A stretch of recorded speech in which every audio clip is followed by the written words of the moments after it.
glass in front of your face, it really looks like you've had one too many, Roger. Some days I wish I had. Today's main topic, blah. Sometimes we all wish we had, Roger. You know, I'm finally reaching the age where my disposition matches my chronological You've grown age. into your disposition. Finally, Right. when they're saying old man Roger, it's fine Finally, because it's true. I am. An old man. Now get off my lawn. Get And I have a lawn. Like, Ooh, do you have a lawn? He does. yes, I do have a lawn. He didn't used to have one. It's kind of, yeah, I know. It's great. It used to be get away from my front door.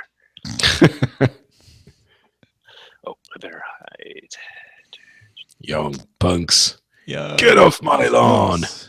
Go back down to the Dairy Queen.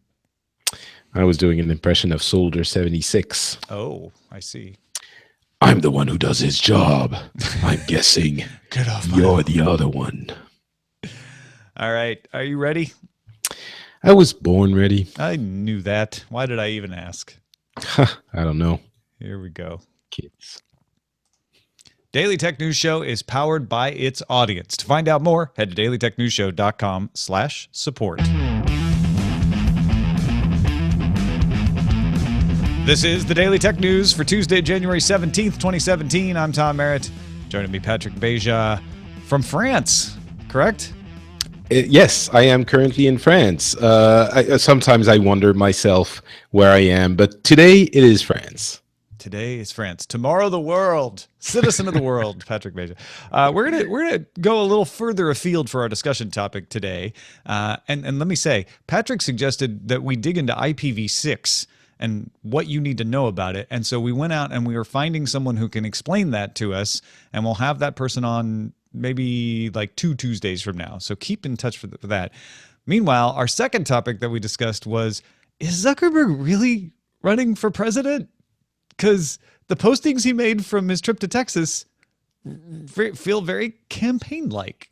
It was a joke initially, but now there are a number of elements that make us seem, make us think it might not be. So maybe it's just pattern recognition. I don't know. But the more I mean, you look it's at not it, going to be political, but there are interesting implications there. So part of it is just looking at what he's doing and saying, well, if he isn't running for president, what is he doing? Which is, I think, interesting from a tech CEO point of view and our understanding of tech, but also a little bit of like, well, do we want tech people? Yeah, what would that be? In there? I don't know. Meanwhile, Vine is going to be shut down Wednesday. It was originally supposed to be shut down Tuesday, but they gave you one more day to get your Vines out of there. So Wednesday, Vine gets shut down, and Twitter has already begun automatically looping any video that is less than 6.5 seconds long. So the videos will still loop. In fact, every short video will loop on Twitter from now on. Phew! In case you didn't hear it, I'm like so relieved that I have one more day to download my 4 Vines. Hurry up. It's only midnight, almost midnight there. The US FAA announced it will fine Skypan International $200,000 for 65 illegal UAV flights in congested airspace over Chicago and New York. This is the company they had talked about fining $1.9 million, so they settled on a much lower fee. But it is still the largest fine that has ever been given for flying an unmanned aerial vehicle. Now, here are some more top stories. Now, listen. Facebook CEO Mark Zuckerberg, we're going to talk about this later, writes, I'm in Texas for work. Here's the work he's doing. Facebook CEO Mark Zuckerberg testified in court Tuesday in the legal fight between ZeniMax and Facebook-owned Oculus. If you missed our discussion of that, ZeniMax claims former employee John Carmack, yes, that John Carmack, took proprietary information with him to Oculus. Zuckerberg told the court in his testimony today, Oculus products are based on Oculus technology. Claimed he had never heard of ZeniMax before. Talked about people coming out of the woodwork when you start to be successful. Regarding VR, Zuckerberg said, we want to get closer to this kind of perfect representation so you can capture a moment you had. That's kind of an intriguing bit of testimony there. Zuckerberg also said that Facebook wanted to move quickly and planned to vet Oculus legally on a Friday and then sign the deal on Monday. ZeniMax's attorney kind of seizing on that, trying to imply you couldn't have done a good job if you were moving that quickly. And then he asked Zuckerberg about Facebook's motto of move fast and break things. And Zuckerberg, while under oath, said the motto move fast and break things has been retired and replaced by move fast and build stable infrastructure. It's a much more sensible motto, but it's certainly not as catchy. And Zuckerberg even said that on the stand. It's so silly. I mean, I don't know who is right and what is true in this case. It certainly doesn't look great for ZeniMax that they waited until Facebook acquired Oculus to start litigating. But I mean, they make a reasonable, compelling argument. Whether or not it's true or not, I mean, we don't know. But it certainly looks funny. And honestly, I don't know that Zuckerberg would know whether or not the alleged things that they are claiming about Carmack would have taken place. If he didn't, that is bad news for ZeniMax, because one of the things they're trying to say is Facebook knew that Palmer Luckey was revealing information that he had agreed to under NDA with us before they bought Oculus, and therefore they are liable for this, not Palmer Luckey. Because there's a lot of questions about when Palmer Luckey signed the NDA, there was no Oculus yet. So can you even sue Oculus, or do you have to sue Luckey himself? And if you sue Oculus, can you sue Facebook? And Facebook would have had to know that this was an issue for reasons of liability to be more severe. So there's a lot of questions about who knew what when. And what you're going to hear John Carmack say is none of the things that Oculus did were based on the things I did. And when you really look at it, and we talked about this previously on the show, so I don't want to get too far down the rabbit hole again, but they glued a sensor to the side of a headset and made a display. It seems like the kind of thing you could definitely claim prior art on, not the kind of thing that you can sue someone for inventing. Yeah. I mean, yeah, all of this is ZeniMax. I can absolutely imagine, I don't know if it's the case, but I can imagine a bunch of suits at ZeniMax looking at each other going like, hey, this seems like it has a slim chance of working out. Yeah, but maybe we should try it anyway. Yeah, all right. A lawyer said, you know what, you've got a case. Like, he did have VR knowledge. You did get an NDA. Like, so yeah. And maybe they think they can get Facebook to settle out of court to make this go away if they push it far enough into court. Yeah, and maybe they're right. Maybe it is true. Maybe they waited for some reason we don't understand. That's why you have a judge, right? Yeah, is to decide that sort of thing. And maybe their case is absolutely solid. Everything they're saying is true, and they did wait for someone else to buy it to get more money. It's possible as well. It's not illegal to do that, right? Yeah. App Annie's latest figures show India now leads the world in most downloaded apps from the Google Play Store, passing the US and Brazil. China is the largest source of revenue for the Apple App Store, and Japanese iPhone owners spend more on average than any other nationality. Meanwhile, in a letter to iOS developers reported by 9to5Mac, Apple announced that app price tiers in the UK, India, and Turkey will increase 25% over the next 7 days. The cheapest apps will rise from 79 pennies to 99 pennies in English money. Pence, actually. Oh, do I? I guess I do, with other tiers increasing at the same rate. Apple told The Verge the price change was determined by factors including currency exchange rates, business practices, and taxes. I like business practices because changing your prices is in fact a business practice. So sure, yeah, that kind of defines itself right there. Yeah. But this has to do with the falling pound. The pound, if it hasn't reached its 31-year low, was flirting very close to it. So the pound is sinking, and it's close enough to parity that Apple decided, you know what, our tiers should be parity. The 99 cent is the bottom rate in the United States, so the 99 pence is going to be the bottom rate in the UK.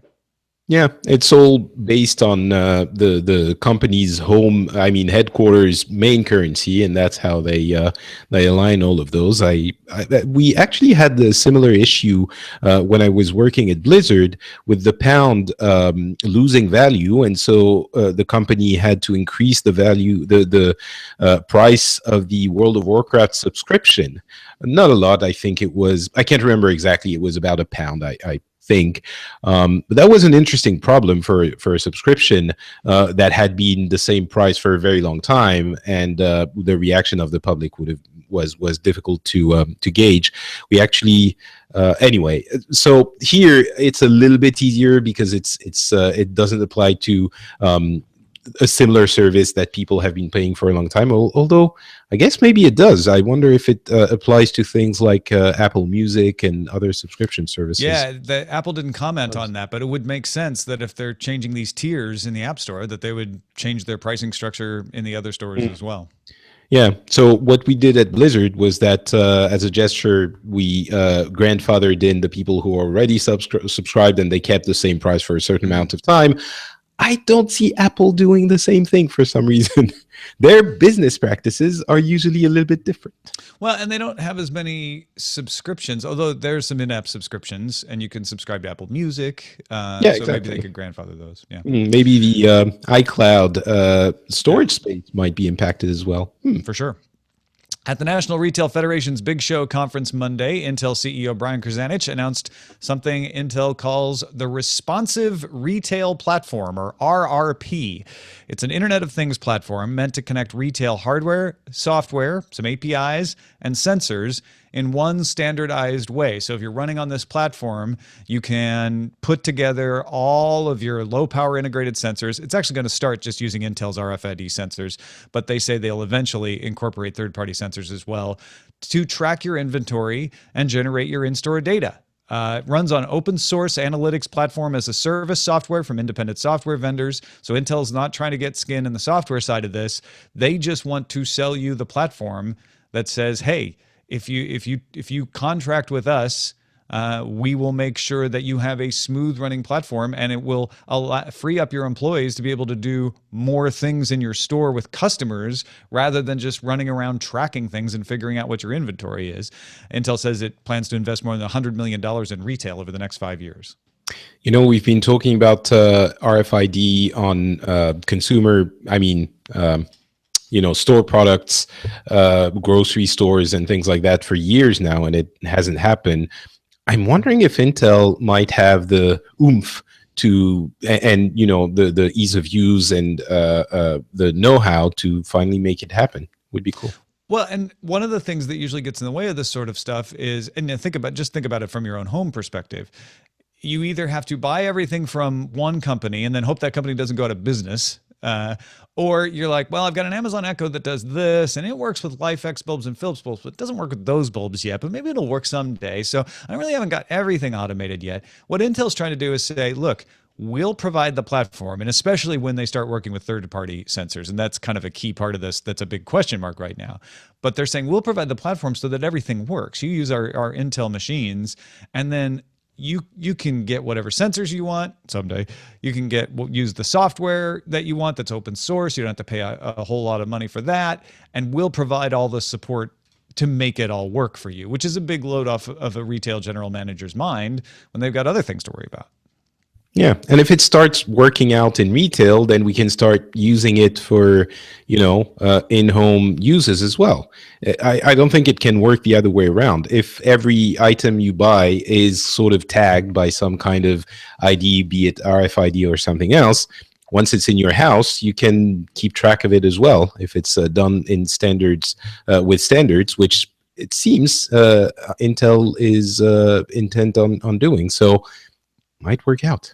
Yeah, although sometimes that stuff's in the box, not actually on the product. But yeah, it is certainly smart for Intel to say, let's be the enterprise provider of this. Yeah. Look, there's so many people competing for the home right now. Let's move into a place where we can make a lot more money at a lot larger scale, and then possibly move into the home from there. Well, yeah, listen, if it works on a large scale retail scale, that scale twice. Yeah. You can That's how have, big it is.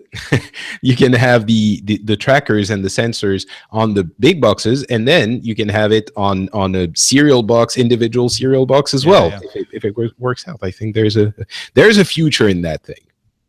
Facebook announced it will be a launch partner for Station F, a 3,000 desk startup campus opening in Paris. Starting in April, the Facebook Startup Garage will have 80 desks on the mezzanine near the entrance. Facebook will work with 10 to 15 startups every 6 months. Some of the first startups are Check, Mapster, so 2000s without any vowels, The Fabulous, One Club, and Keros. So it sounds like all the big French VC companies are involved in this as well. This seems like a huge enterprise, and getting Facebook isn't a surprise, but it's a feather in their cap, certainly. Yeah, and it's also very interesting because I wonder how much, I mean, the French and Parisian, but the entire country has always had a very active tech scene. I think we've talked about this a couple of times on this show. And, the fact that I think a lot of people know a couple of French tech entrepreneurs, even in the US. I don't think there are as many, I don't know, Spanish or German people that would come to everyone's minds in the US. So I think there is something in France, but there have been a lack of organization and a lack of financing, both of which are being addressed in the entirety of Europe, but especially in Paris and France. And so I'm certain that Facebook is doing this because they know there is talent and there might be some interesting projects to come out of this. But also, we know that France in particular and the EU in general has not been too happy with Facebook and a number of other American companies for various tax or regulatory reasons.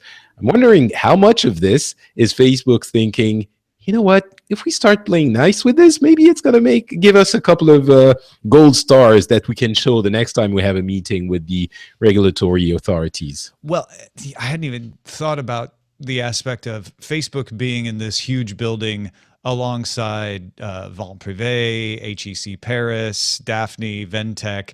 You're rubbing shoulders with these people more closely, and you start to maybe, if you do it right, have a positive effect where when the people who discuss who should be regulated and how are meeting and talking with each other, they say, oh, but you know what Facebook is really trying to do is positive, and here's why, because you have direct experience from something like that. That's a side effect of this that I hadn't even considered. And I think it's also, all of these companies seem very foreign. They seem like the big American tech. Shut up, Siri. I'm not talking to you. I don't know what I said. That's the French we know over here.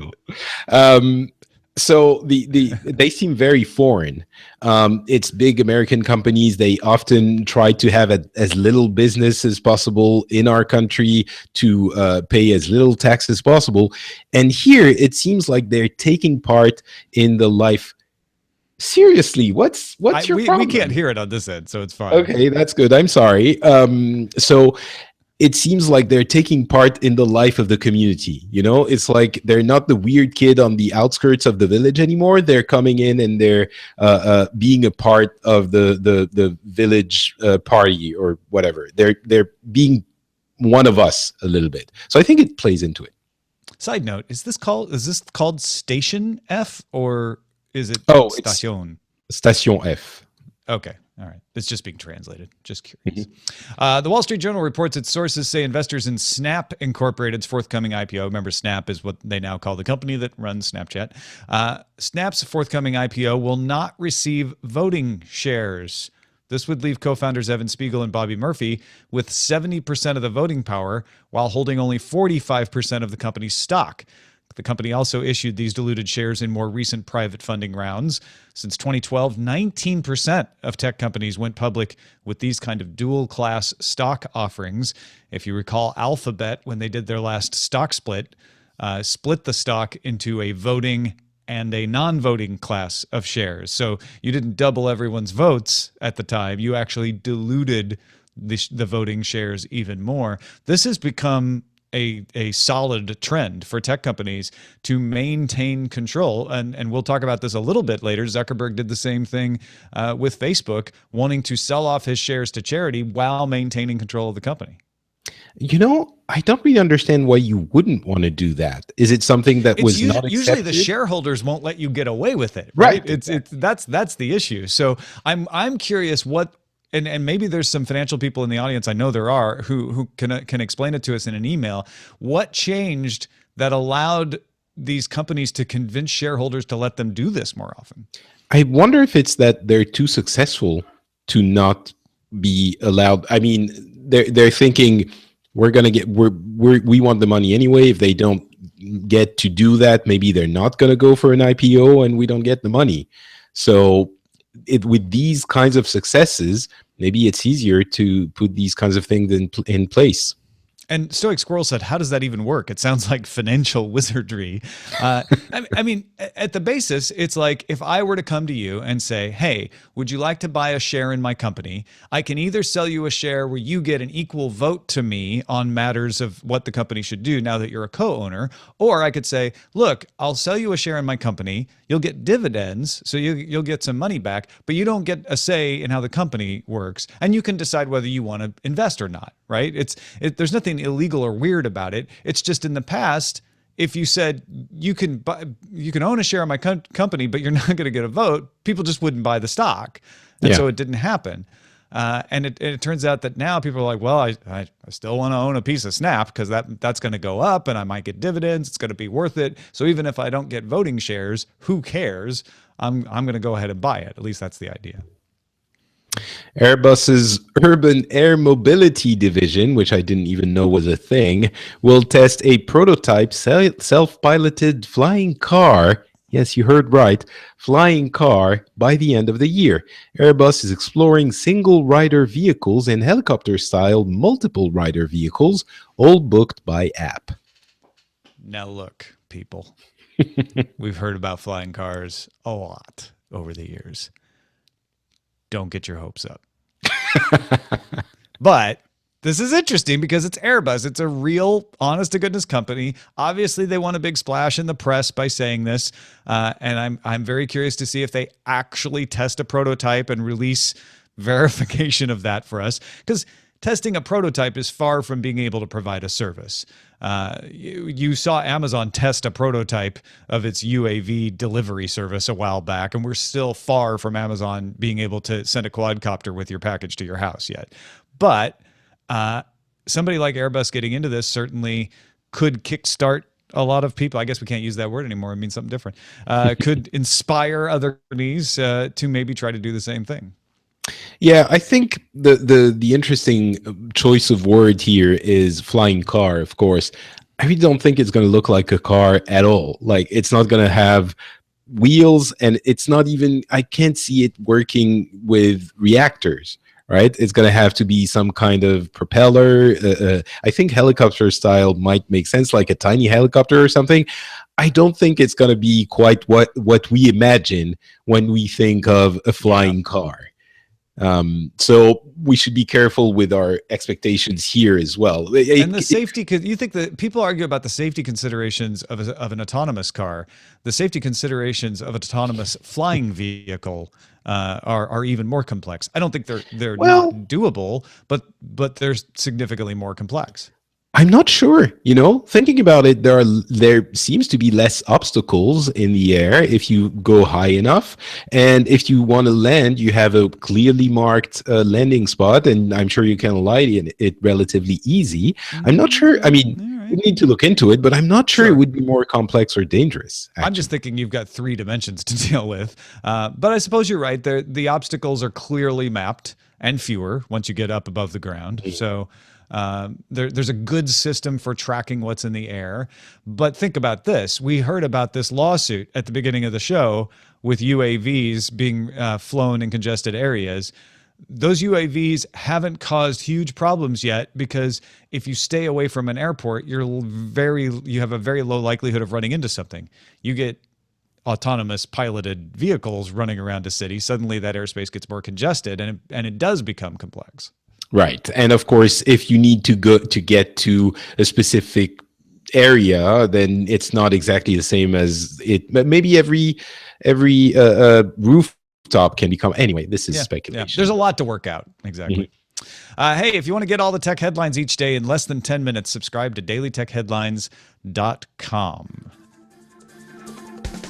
So we were kicking around based on a couple postings by Mark Zuckerberg, the idea of him running for president. Now, we made offhanded comments about this when he posted at the beginning of the year that his personal challenge for 2017 was to visit and meet people in every state in the U.S. by the end of the year. Now, that means about 30 states. He's met and visited with plenty of people in California and plenty of people in Massachusetts where he went to college. So he's picking the 30 states that he really hasn't spent significant time with.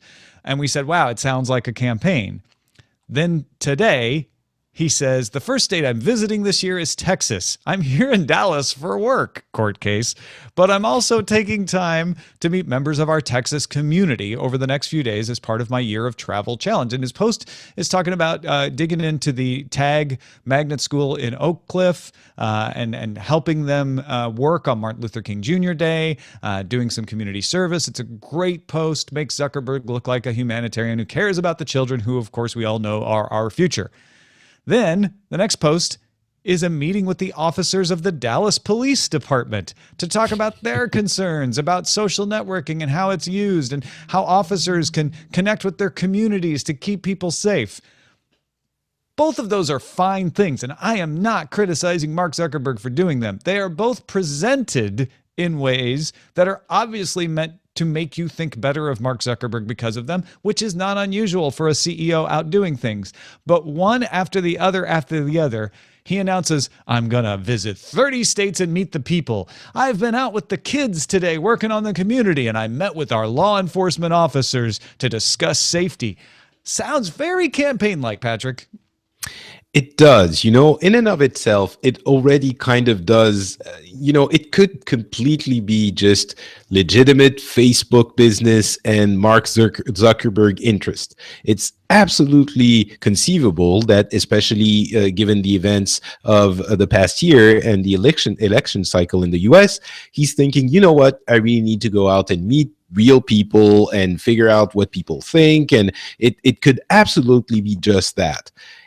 But if he was going to, if he was eyeing a political position sometime in the future, it would probably be the way to go about starting that process. There's also a couple of other things that are worth mentioning that sort of not cement, but at least steer us toward the possibility that this is a bid for public office of some kind. One of the two elements that I found was, first of all, the structuring of the company that states he could, serve in public office and keep and retain control over the company for up to 2 years, I believe. So that is something that I guess you don't even think about it if you don't actually think about maybe holding public office at some point, and they actually went ahead and did it. Another thing is the fact that he casually mentioned a couple of weeks ago, that he's no longer an atheist. He was raised Jewish, and over the holidays, he passed a message on Facebook, as he does. And in a comment, someone asked about something about his religious beliefs, and he mentioned that he thinks religion is very important. Again, if you plan to run for public office, it's probably a good idea to have some form of religion be part of your character. So that, a bunch of other things. There's an article in, I believe it's Vanity Fair, that first asked the question, or not first, but recently asked the question, will he be our next president? They went and asked Facebook employees and former friends. And there are a number of people who say, things that are a little bit more, you really need to want to read into them to think this means he's going to run. Things like he quotes Greek legends and he's talking about emperors all the time. Maybe he just likes history. But again, altogether, it wouldn't be, first of all, it wouldn't be impossible that he wants to run for office of some kind. And second, again, all of this makes it seem like it would be the right way to do it. Now, 2 years is the term of a representative in the United States. He would not be able to serve as a senator or a president if he could only serve in government for 2 years and keep control of his company. There's way more to that story. A lot of people argue he can serve for much longer and keep control of his company anyway, and he didn't need the board's approval and this and that. We also can get lost in jumping to the conclusion that he wants to run for president someday and lose sight of the fact that even if he doesn't, even if this has nothing to do with president, even if he doesn't want to be Secretary of State or a representative from the state of California, even if he wants nothing to do with any electoral office, this is a really interesting tactic for a tech CEO to do. He is taking a personal interest in people, and it is right there in the mission with Facebook, which says, we want to connect you with each other. We think sharing your lives together is what makes the world a better place, and I'm going to lead by example by getting out there and getting to know people, now oddly in real life, not necessarily on Facebook, but it's a good move anyway for a tech CEO to do this, especially in an atmosphere which is starting to feel backlash against technology CEOs as being uncaring, not promoting the rights of their workers in many cases, like Uber getting a lot of flack, not worrying about the future of jobs with automation and AI, going out there and very much without a stated purpose, just talking with people and meeting with people is good for your image. And frankly, it's good for Zuckerberg. He's going to have a better idea of what people's concerns are when he is working with people on Facebook. And another thing struck me. Zuckerberg is really in a unique position because he's been doing things like these for a long time. He's in a unique position that he can do this and it doesn't seem artificial at all. Imagine any other big tech company CEO doing this. Imagine Tim Cook doing this. It would look ridiculous. Any other one would seem completely silly. But Zuckerberg, because of the reach of Facebook and the kind of reach that Facebook has, and because of his history as well, it seems like, we're wondering, is it for this or that reason? But we're not thinking, oh, it's a completely ridiculous PR stunt. It doesn't fit the character. Mm-hmm. So I'm wondering, I guess we have to ask the question at some point. Do you think if he did end up running for office, some people are saying 2020. I think that's really early. He'd only be 36, so you have to be 35 to run. And you're talking about, there's an incumbent president that's sitting. It's always a more difficult race in that case.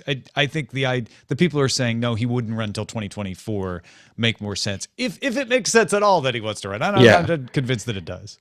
But do you think there would be, if the previous year has proven anything, it's that anyone can be president in the US at least. Do you think he would have a chance? I don't know. Because if he ran today, who knows what the dynamics would be, right? The things have changed on the ground and people are scrambling around trying to make sense of what the US electorate wants right now. So sure, maybe he could. In 4 years, you'll have an entirely different set of circumstances, an entirely different mood in the electorate based on both things under and not under the control of people.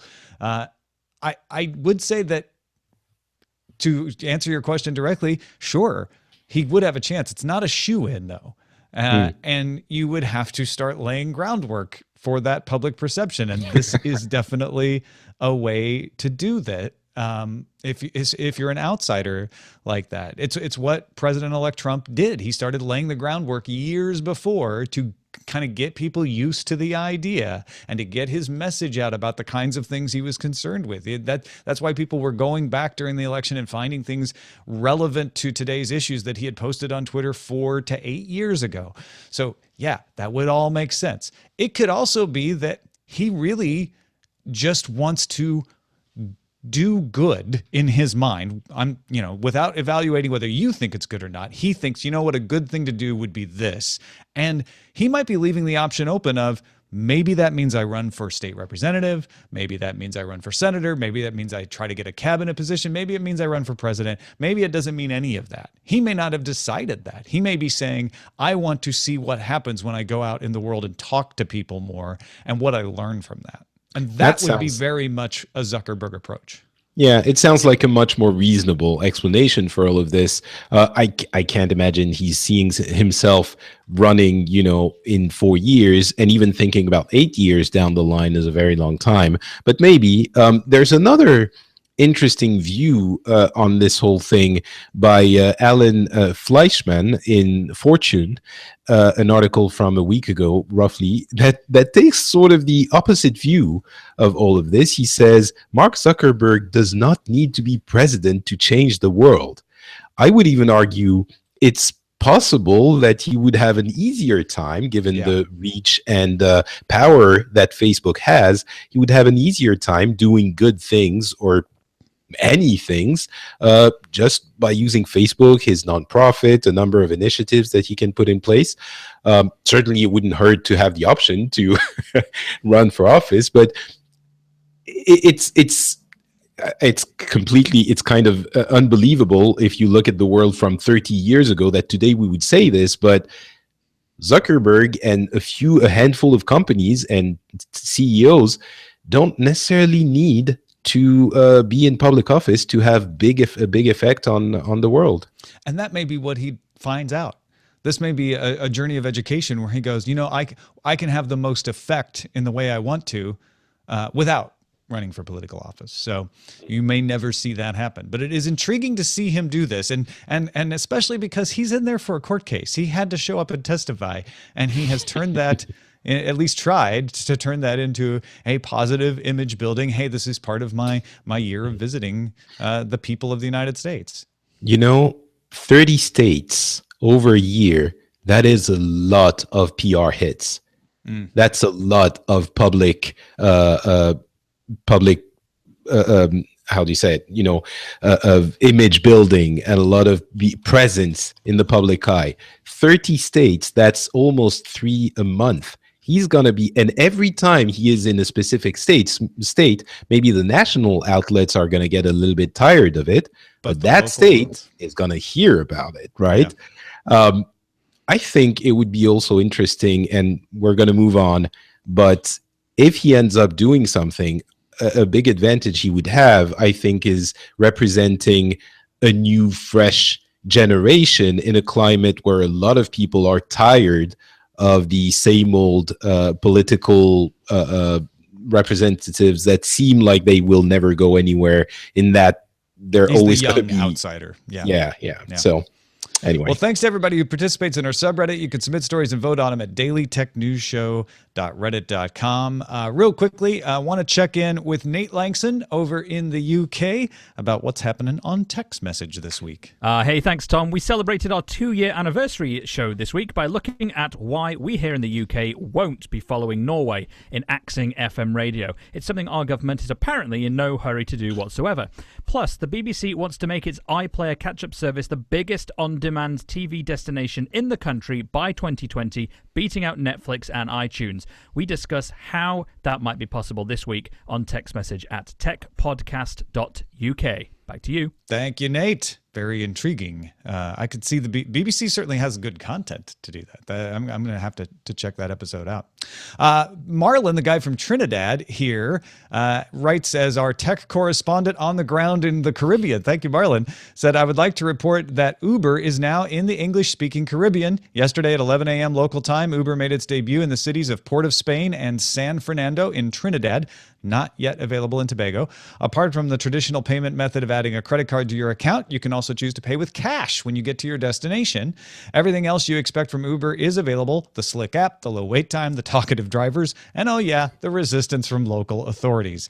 By 7 p.m. the same day, the Ministry of Transportation issued a press release questioning the legitimacy of Uber's ability to operate in Trinidad and Tobago based on our laws. Similar concerns were brought up months ago when Uber announced their launch plans, but it's Uber. It's what we expect. I, for one, hope that a compromise is found, as our transportation system is way overdue for some disruption, and I plan to visit the Uber office soon. It's 5 minutes from my office, and get some comments from them. Well, let us know if you get some comments from them, Marlon. Thanks for doing that.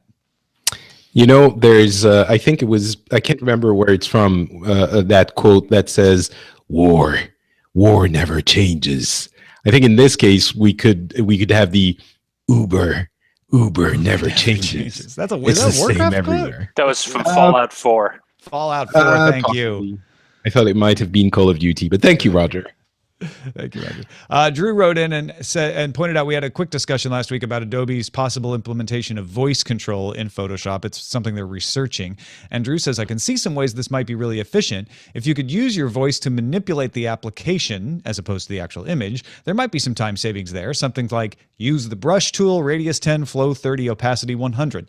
That could be a lot easier than picking the tool and adjusting all of the sliders, but the application of the tool is still up to the artist. Maybe someday you could also tell Photoshop something like, select the sky but exclude the model's hair. That would be very cool, but I wouldn't count on it in version 1.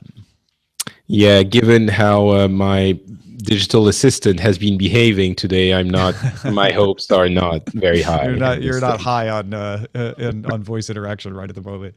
And finally, Yaru in Malaysia wrote in and said, "I'm hoping that the Switch, the Nintendo Switch, will turn out to be more like the DS and 3DS systems that had gimmicks, but were not in the way for their real great games to shine. They didn't get in the way of the real great games shining, and got support to do just that. More than the Wii or Wii U, which didn't really have that many good games between them, despite the former selling really well." Yara says, "I'm really looking forward to Patrick's take on this. Hopefully he'll give his comments when he comes on the show." By Yaru's request in Malaysia, Patrick, the opening is there. Roger and I talked about it on Friday, but what did you think of the Nintendo Switch? So first of all, I would dispute the argument that the Wii and Wii U didn't have great games. Some of the games for the Wii U were absolutely amazing. But you know, I'm very concerned about the Switch. I was cautiously optimistic before we had the presentation last week, and I guess the caution was warranted because with every single announcement they made, every piece of information they gave us, it was a little bit of a disappointment. It was death by 1,000 cuts. Each cut individually was just a tiny disappointment, but overall, there was no portion of the announcement that was positive compared to what we were reasonably expecting, especially in Europe.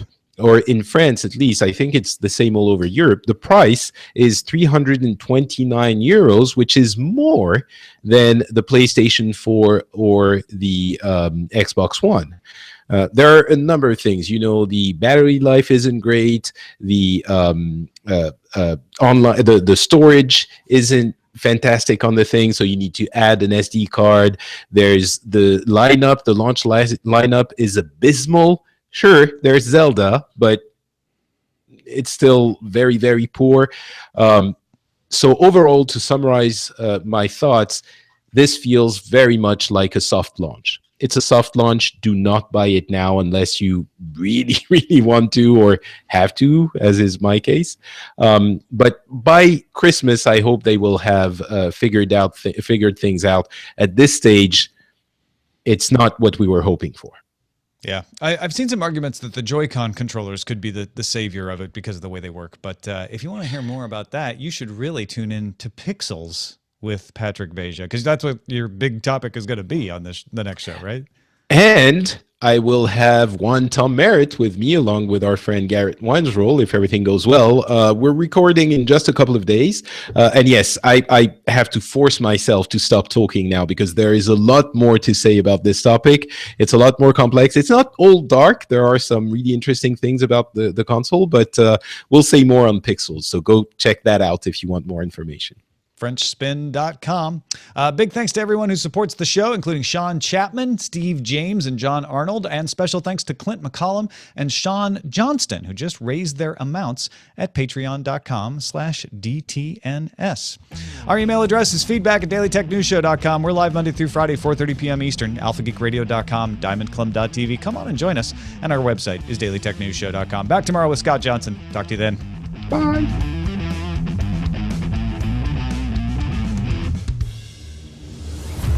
This show is part of the Frog Pants Network. Get more at frogpants.com. Diamond Club hopes you have enjoyed this program. That was a good show. Yeah, it was fun. What should we call it? I had a favorite. BioCow put one in there. Oh, the Zuck stops here. Can't hear you, Roger. He does. I don't know why.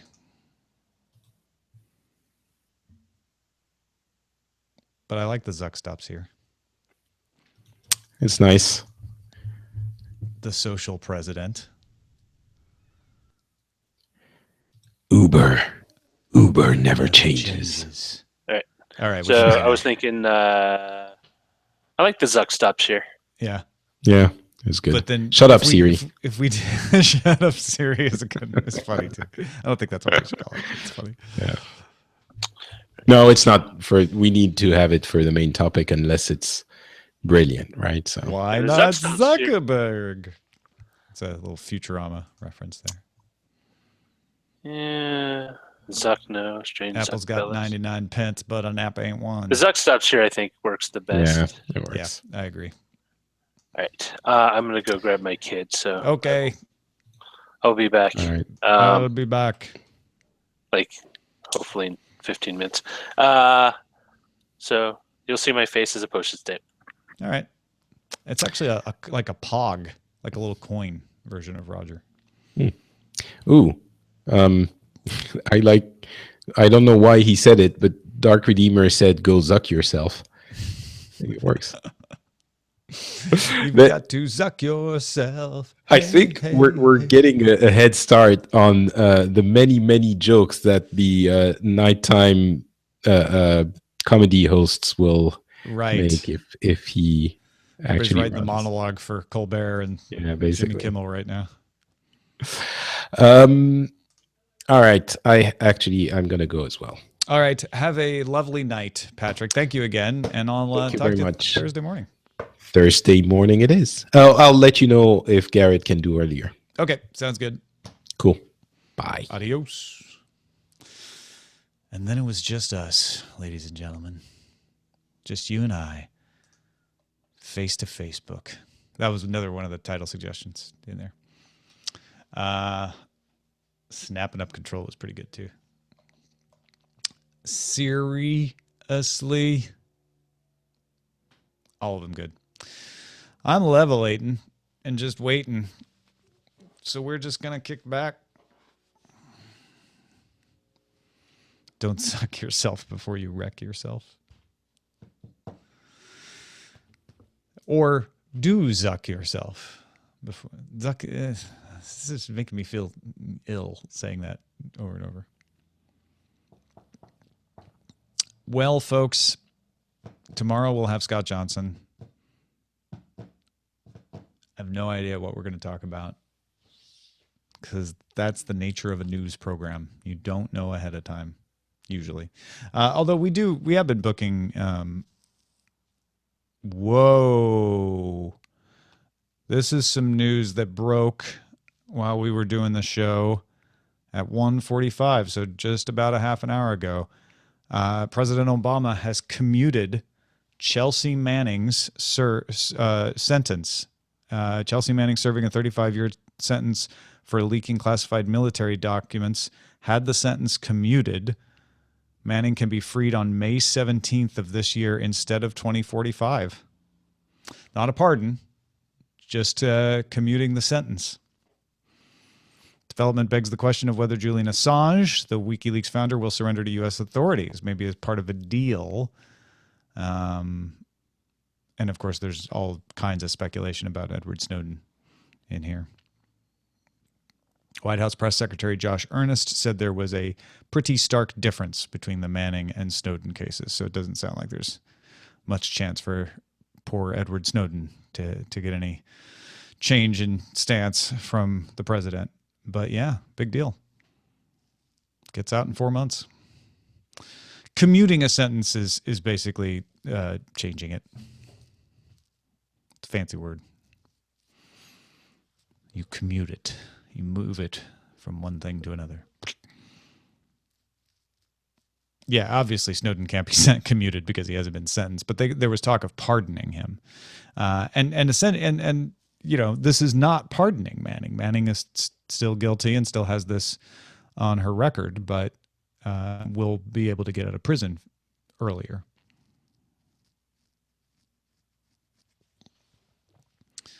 All right. Got to import that audio. Get this show on the road. I would not expect anything else to happen regarding Assange. Obviously, nothing's going to happen regarding Snowden. I still wouldn't expect anything to happen regarding Assange either. It just doesn't seem likely to me. That's just my opinion, though.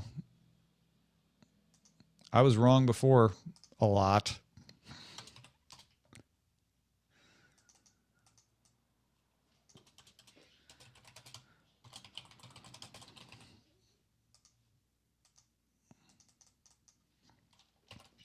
The Zuck stops here will be our title. I'm putting it in the ID3 tags right now in case there was any doubt.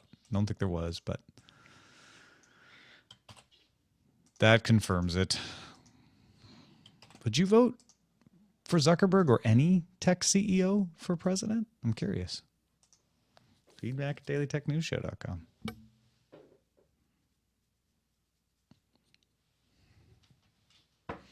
Okay. Well, while I export and do some more things, I'm going to leave you guys there. Thanks, everybody, for watching or listening, and we will talk to you tomorrow.